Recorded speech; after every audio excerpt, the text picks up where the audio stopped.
Em 1908, numa pequena vila austríaca chamada Willendorf, um arqueólogo descobriu um artefato que veio a se tornar uma das mais importantes obras pré-históricas descobertas pelo homem moderno. Medindo pouco mais de 11 centímetros, a escultura, que representa uma figura feminina, teria sido esculpida há cerca de 30 mil anos. Nela se destacam os seios, o ventre e a vagina, o que fez estudiosos acreditarem que se tratava de algum tipo de amuleto ou representação da fertilidade.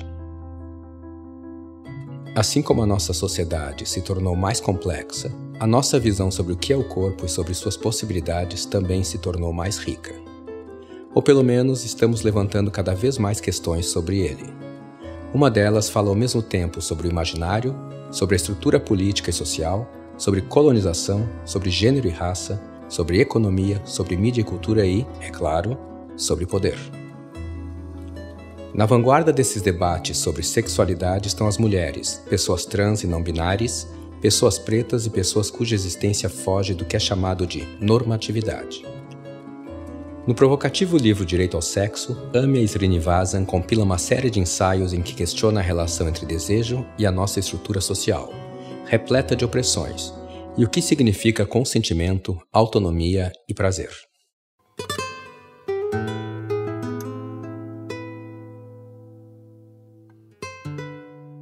A gente já tem aí um tempo, mais de 100 anos, né, de movimento feminista, movimento da sociedade civil, pacífico, que tem transformado toda a cultura. Essa é Vera Iaconelli, psicanalista e doutora em psicologia pela USP. No qual a mulher se questiona sobre a sexualidade e começa a resgatar coisas que, por curioso, paradoxalmente, né, são coisas, algumas da Idade Média. Por exemplo, na Idade Média, o prazer feminino, o orgasmo feminino, era dado como de extrema importância, porque se associava ao orgasmo feminino à própria capacidade reprodutiva. A partir da modernidade, cai esse preceito e as pessoas passam a ignorar e até demonizar o orgasmo feminino. Então a gente vai recuperando aí uma relação com o corpo feminino, com o corpo da mulher, e vai recuperando uma possibilidade de viver a sexualidade a partir de um lugar de sujeito.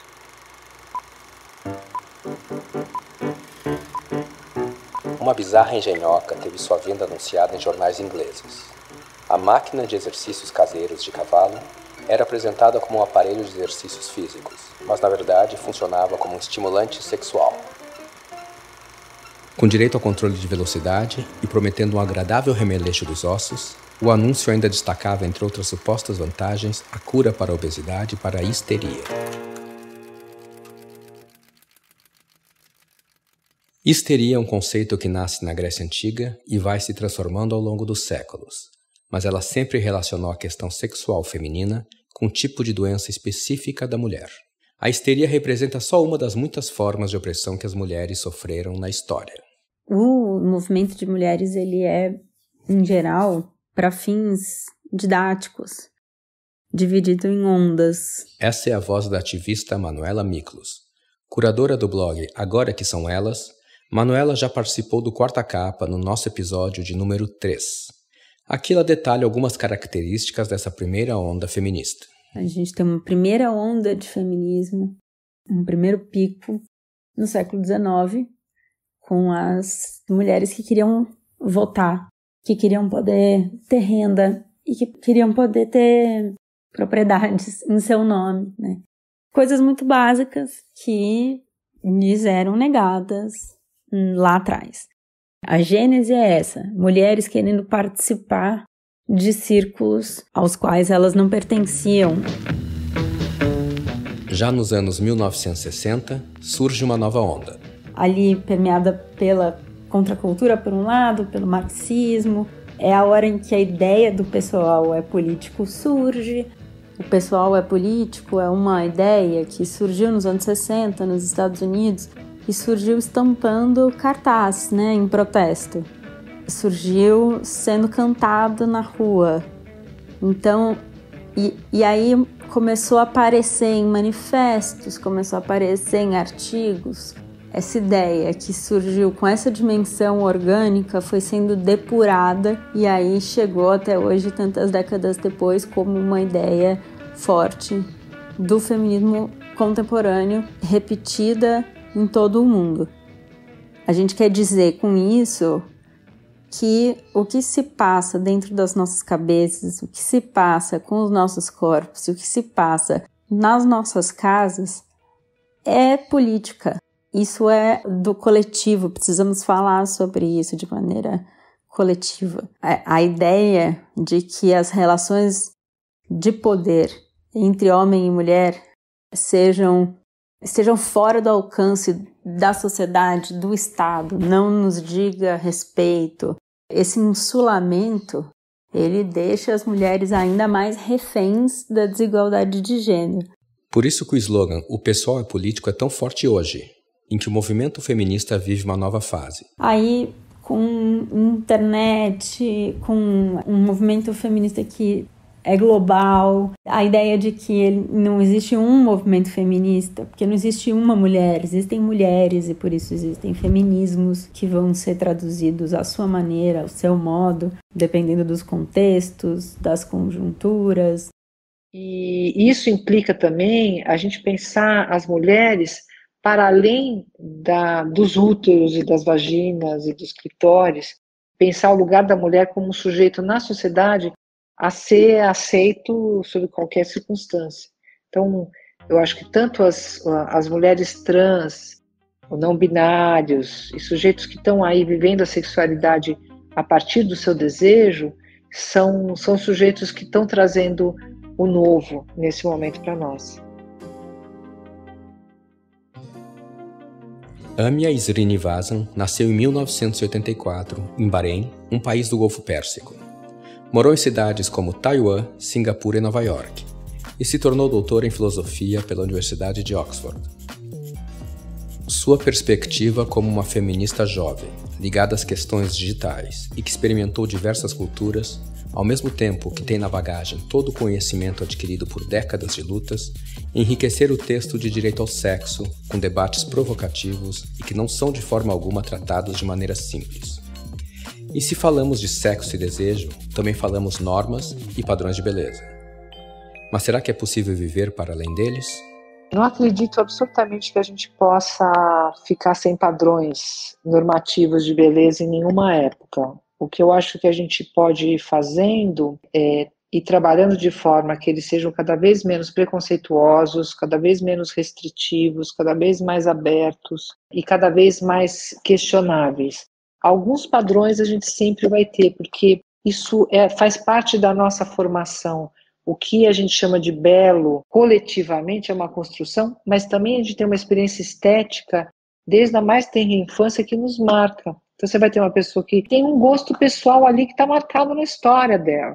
Agora, se a história dela é dentro de uma cultura muito restritiva em relação aos padrões de beleza, ela também vai ficar marcada por aí. Então a gente tem que, culturalmente, ampliar esses padrões de beleza, permitir que todos os corpos sejam considerados belos, mas a gente não pode esquecer que a gente vai ter sempre alguns padrões e vai ter também experiências subjetivas de cada um de nós que vão fazer com que a gente, mesmo sem saber porquê, prefira isso e não aquilo. É uma balela imaginar que a gente vai conseguir viver uma experiência na relação com o que é estético, com o que é erótico, com o que é sexual, sem as marcas da nossa infância. O que a gente tem que almejar é que elas não sejam tão restritivas, tão preconceituosas.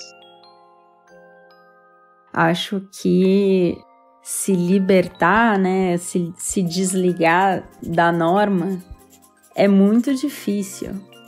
Mas eu acho que duas coisas, assim. Eu acho que, primeiro, é possível conhecer melhor a norma, entendê-la, né? Assim, a gente precisa, se a gente falar sobre machismo, sobre gênero, sobre sexualidade, sobre classe, sobre raça, se a gente consegue entender essa assemblagem, né, de opressões, olhar com esse olhar interseccional, entender a norma como ela é constituída, o que é esse construto que a gente chama de norma, que mora dentro dele, do que ele é feito.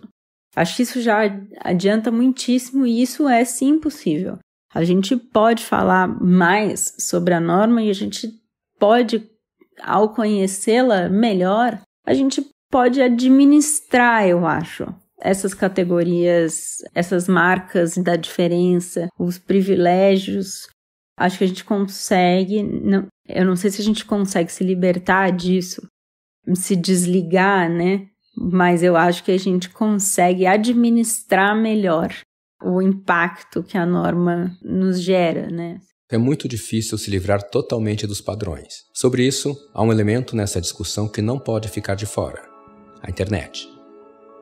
Ela tem potencial para o melhor e para o pior em nós, né? É um megafone que amplifica o nosso pior e o nosso melhor. E a gente vai ter desde redes nas quais as pessoas podem mostrar corpos diferentes e serem reconhecidos como belos, né? Então você tem as pessoas gordas, as pessoas negras, as pessoas com cabelos de todos os tipos, diferentes etnias e raças, enfim, mostrando aí que tudo isso pode ser belo, saindo dos cânones aí óbvios da magreza, loira, branca, né?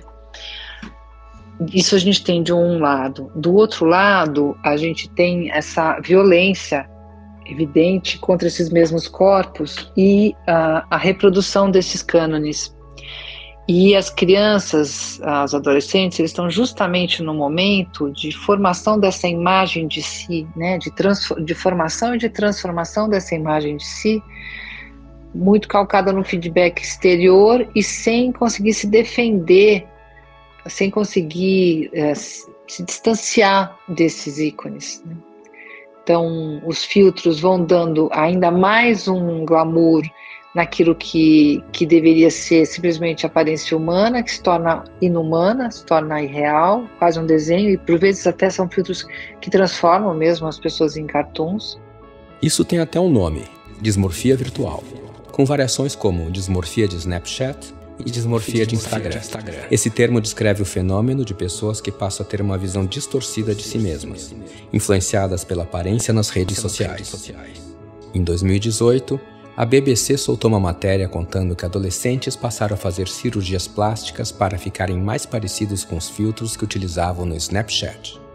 O assunto gera tanta preocupação que em alguns países como a Noruega passaram a criar leis para regulamentar o uso de filtros de imagem em redes sociais, aumentando ainda mais a distância entre os sujeitos de informação e a relação deles com o próprio corpo, que é uma relação imagética, uma relação a partir da imagem. Então é um estrago muito considerável e é muito importante a gente dar um passo além e começar a fazer um uso menos nocivo das redes, porque as redes são muito potentes, tem muita coisa boa que pode advir daí, visibilizar pessoas invisibilizadas, periféricas, mas também essas distorções da imagem que afetam o psiquismo em casos graves, inclusive, né? Em casos de irrupção de psicoses, depressões graves, automutilação, tudo isso aumentou entre jovens a partir da entrada do smartphone. Isso é numérico. A gente tem aí uma proporção gigantesca de jovens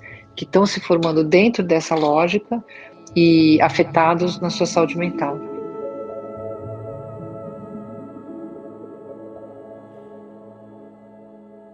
Além da dismorfia, nesse terreno ambivalente das redes, outra preocupação é o espaço que alguns grupos ganharam para se organizar e atacar um mundo que eles não conseguem aceitar.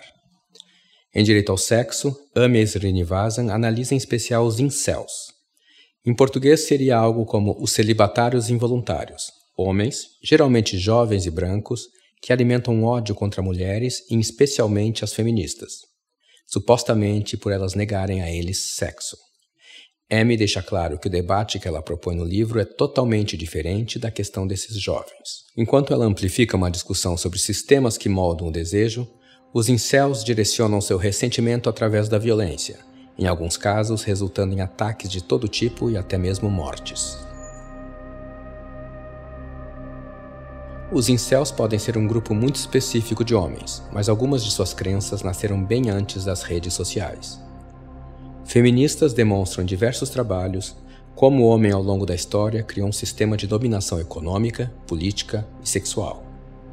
Isso pode ser encontrado em qualquer país, em qualquer contexto no mundo atual, inclusive em cenários de guerra, como o caso recente do deputado que teve um áudio vazado em que fazia comentários machistas sobre refugiadas ucranianas.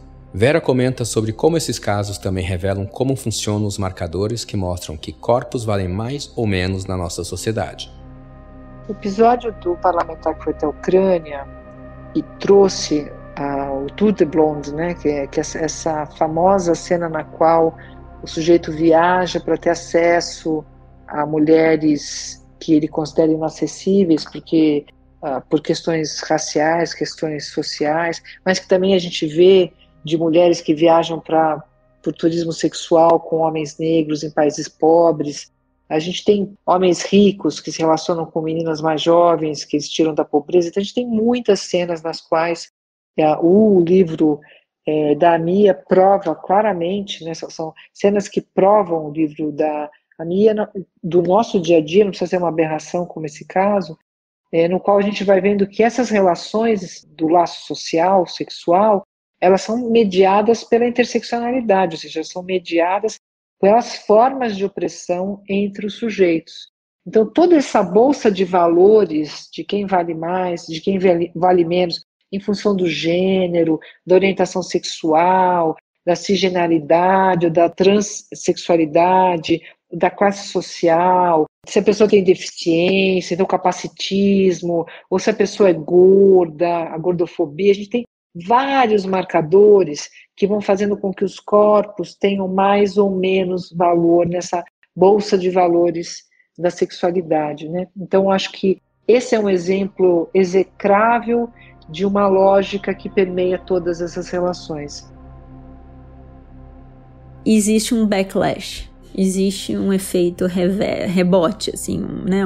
uma reação às conquistas dos movimentos sociais. Isso acontece sempre. É uma dinâmica pendular que sempre existiu. Toda vez que a gente avança no sentido de ter mais direitos, ter mais liberdade, existe um efeito rebote que tenta nos colocar de volta, nos silenciar. Isso é normal.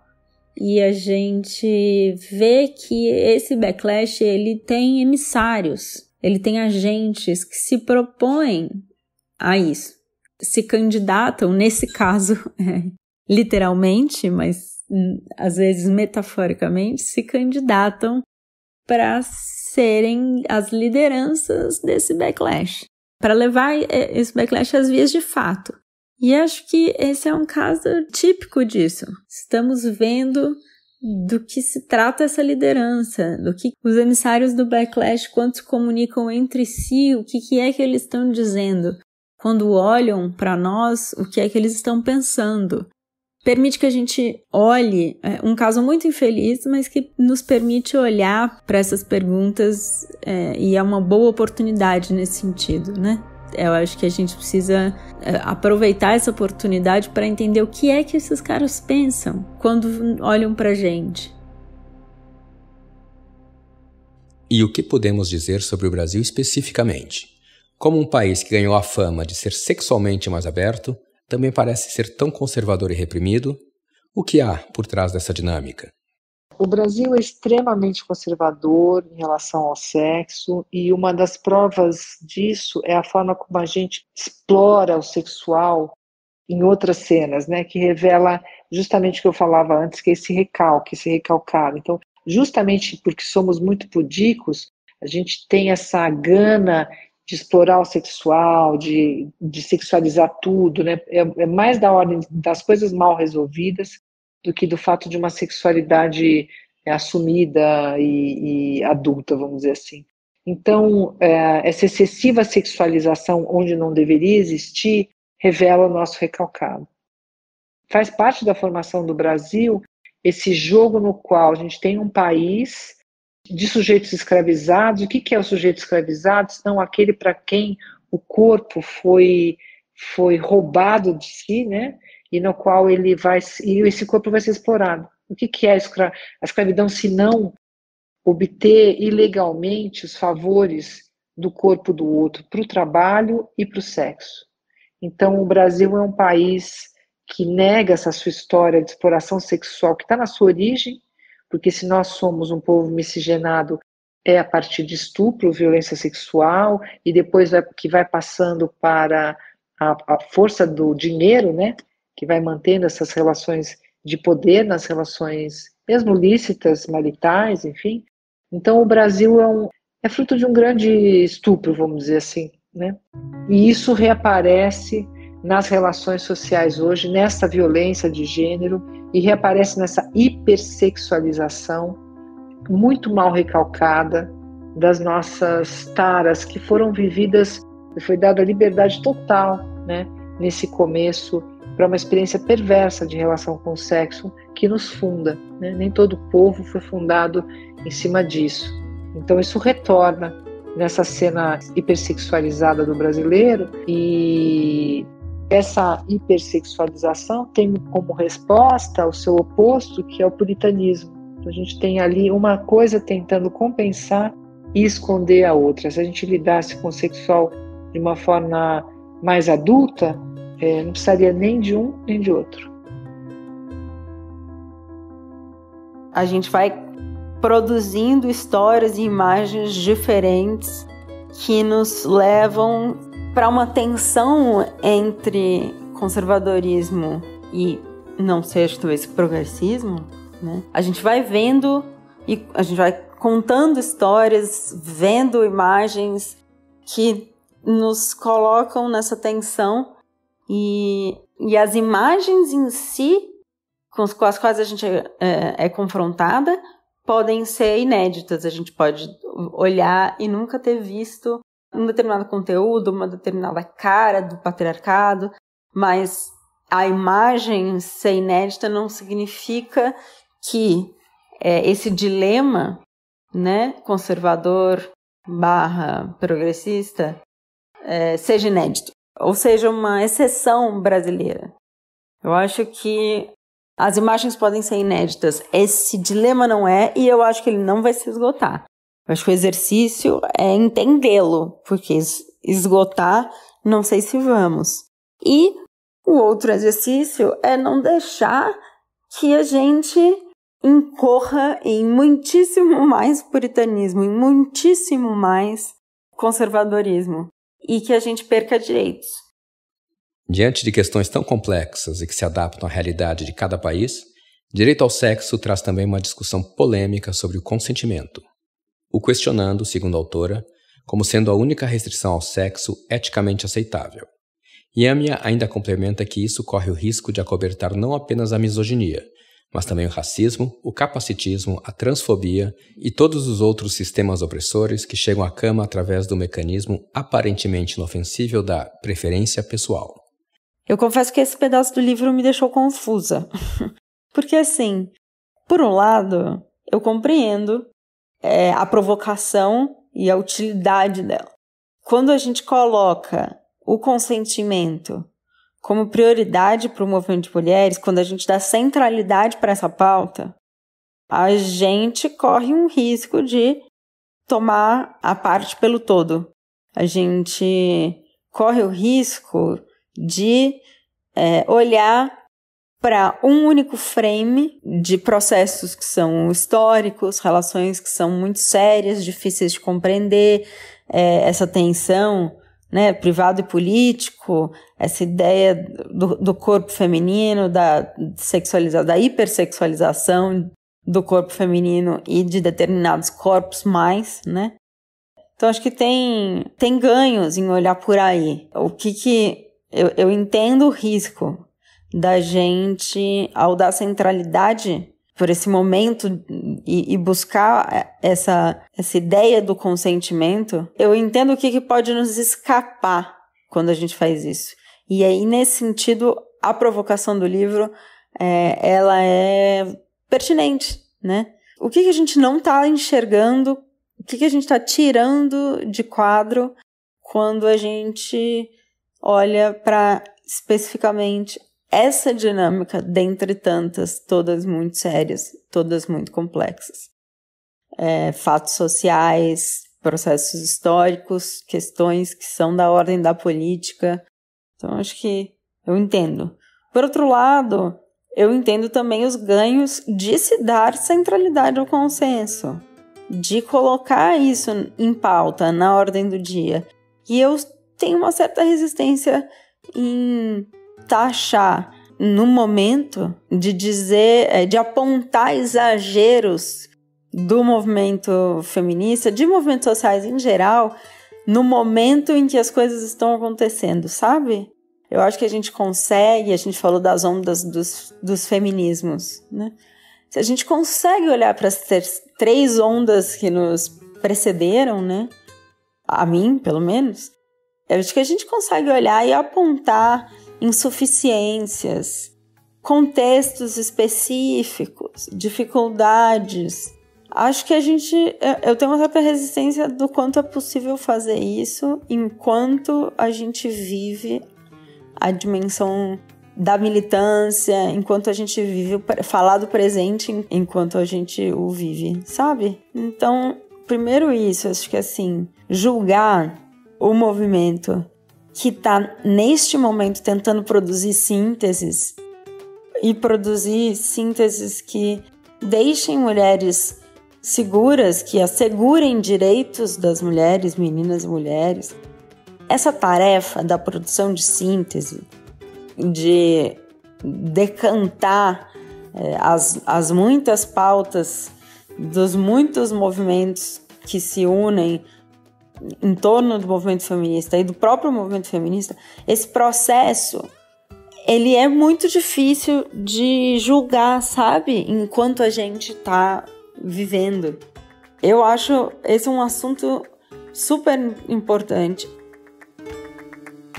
É fantástico, porque no direito ao sexo, ela vai problematizar a questão do consentimento, não para negá-lo de forma nenhuma, mas para mostrar como ele pode ser usado de uma forma nefasta nessa seletividade de corpos, né? Dizendo, eu decido, claro, todos nós, isso é irredutível, isso é incontornável, eu decido com quem, quando, como eu faço sexo, e o outro decide se também corresponde ao meu desejo ou não, isso ok. Mas nessa decisão que ela está querendo questionar, essa decisão é pautada em quê? E ela vai mostrando que muito frequentemente essa decisão é pautada em questões interseccionais, ou seja, nas diferentes formas de opressão entre os sujeitos, nos laços sociais. Então, ela quer dizer, olha, embora, quer dizer, a minha interpretação, né, do que ela quer dizer, embora o consentimento seja eticamente inquestionável, ele também vai revelar a natureza das escolhas dos sujeitos, e nessas escolhas estão embutidas os preconceitos, o racismo, a misoginia e outras formas de opressão entre os sujeitos. Direito ao sexo faz parte de um debate em constante construção e que se torna cada vez mais urgente e incontornável. O corpo, o desejo, o sexo é um território político e o questionamento é o primeiro passo da luta para a transformação social. Como está escrito na introdução do livro, o feminismo é um movimento que apresenta a pergunta: o que aconteceria se acabasse a subordinação política, social, sexual, econômica, psicológica e física das mulheres? E responde: não sabemos, vamos tentar descobrir. Onde é que se decide que corpos são sedutores, que corpos são atraentes? Acho que esse livro, ele traz esse debate.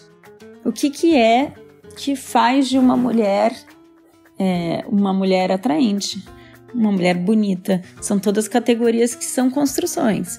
E onde é que elas estão sendo construídas? Por quem, né? Então, acho que o livro, essa é uma das provocações mais interessantes, inclusive. E eu acho que a gente precisa olhar isso no contexto, né? A mulher sempre se submeteu a expectativas do olhar masculino. O movimento feminista, ele é sobre isso. Ele é sobre encerrar essa cadeia de comando que se impõe sobre os nossos corpos. Se a gente não fizer essa lição de casa, de questionar é o nosso padrão, que parece um padrão ouro do desejo, né? Um desejo puro que estaria acima do bem e do mal. Se a gente não fizer esse trabalho de ouvir isso daí, a gente não vai conseguir sair dessas formas de opressão entre os sexos. Tudo bem você desejar o que você quiser e tudo bem você só consentir isso ou aquilo, mas seria muito importante que você questionasse por quê.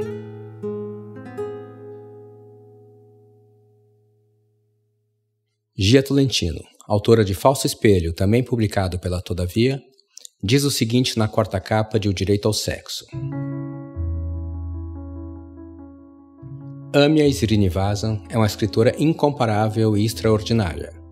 Ninguém consegue radiografar, como ela, um argumento, um desejo, uma contradição, um mecanismo de defesa. Ao expor os princípios fundamentais e às vezes conflitantes da nova política do sexo e do poder, O Direito ao Sexo revigora e atualiza uma linhagem crucial nos escritos feministas. Srinivasan é ousada, compassiva e implacável na busca por uma nova formulação.